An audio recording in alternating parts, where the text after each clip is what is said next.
بسم اللہ الرحمن الرحیم.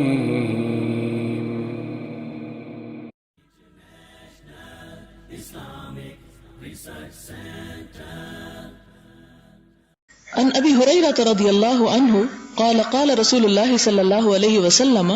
من تاب قبل ان تطلع الشمس من مغربها تاب اللہ علیہ. حضرت ابو ہریرہ سے روایت ہے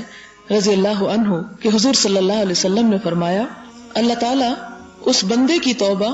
اس وقت تک قبول کرتا رہے گا جو اس کی طرف توبہ کرے جب تک کہ سورج مغرب سے طلوع نہ ہو جائے. آپ کو معلوم ہے کہ مغرب سے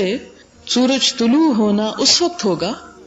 جب قیامت بالکل قریب ہوگی، اور قیامت کے آنے کی نشانیوں میں سے ایک نشانی یہ ہے کہ سورج جہاں غروب ہوگا وہیں سے طلوع ہوگا، اور اس وقت لوگ سمجھیں گے کہ اب دنیا کا نقشہ بدلنے لگا ہے اور کوئی بڑا حادثہ ہونے لگا ہے. تو جو لوگ آخرت کو نہ مانتے ہوں گے وہ بھی آخرت کے اوپر یقین کر لیں گے، لیکن اس وقت کا یقین انسان کو کچھ فائدہ نہ دے گا اور اس کی توبہ قبول نہیں ہوگی. اور اس سے پہلے اگر انسان توبہ کرتا ہے تو اس وقت تک اس کی توبہ قبول کی جاتی رہے گی. ایک اور حدیث میں آپ صلی اللہ علیہ وسلم نے فرمایا عن ابی عبد الرحمن عبداللہ بن عمر بن الخطاب رضی اللہ عنہما عن النبی صلی اللہ علیہ وسلم قال ان اللہ عز وجل يقبل توبة العبد ما لم يغرغر رواہ الترمذی وقال ھذا حدیث حسن. حضرت ابو عبد الرحمن عبداللہ بن عمر بن الخطاب رضی اللہ عنہما سے روایت ہے کہ حضور صلی اللہ علیہ وسلم نے فرمایا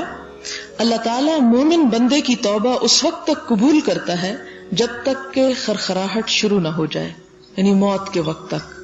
جان کنی کا عالم شروع نہ ہو جائے یا سکرات موت کا سلسلہ شروع نہ ہو جائے، جب تک انسان کی توبہ قبول ہوتی رہتی ہے.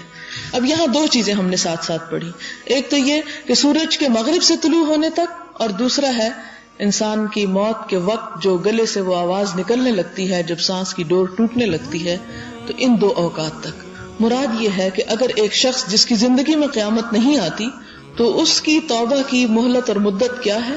موت کے حالات کا شروع ہونا، جان کنی کا وقت شروع ہونا.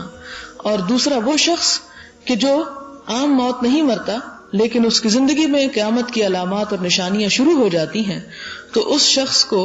اس دن تک جب تک کہ سورج مغرب سے طلوع نہ ہو جائے توبہ کی مہلت دی جاتی ہے. لیکن اس کا یہ مطلب نہیں کہ انسان یہ سوچتا رہے کہ ابھی تو میں جوان ہوں اور ابھی مجھے بہت سے غلط کام کرنے کی مجبوری ہے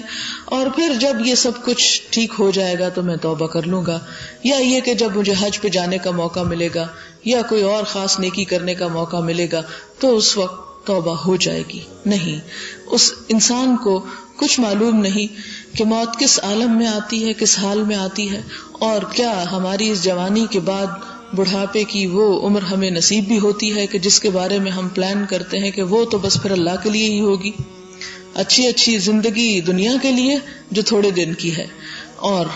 کمتر اور حقیر اور بیکار زندگی جس میں انسان کچھ کرنے کے قابل نہ رہے وہ خدا کے لیے وقف. تو پھر سوچنا چاہیے کہ خدا سے بھی ہمیں کیسی جزا کی توقع ہے کہ اسے ہم اپنے زبان حال سے یہ کہہ رہے ہیں کہ تو بہترین انعام اپنے ان بندوں کو دینا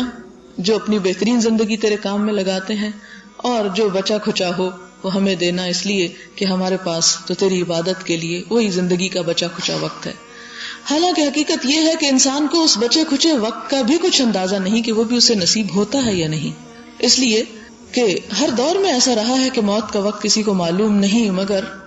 خاص طور پر ہمارے ہاں جس انداز سے موتیں ہو رہی ہیں کہ انسان بیٹھا ہے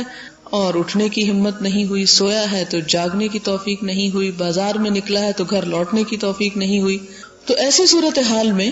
جبکہ زندگی اتنی غیر بھروسہ اور ناقابل یقین چیز ہو چکی ہے، اس میں انسان کو توبہ کی طرف جتنا جلد ہو سکے رجوع کر لینا چاہیے.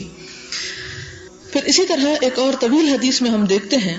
کہ اس کا مفہوم بھی کچھ اسی طرح ہے کہ توبہ کا دروازہ بہت وسیع ہے، بہت بڑا، اور سورج کے مغرب کی طرف سے نکلنے کے وقت تک وہ دروازہ کھلا رہے گا، وہ بند نہیں ہوگا.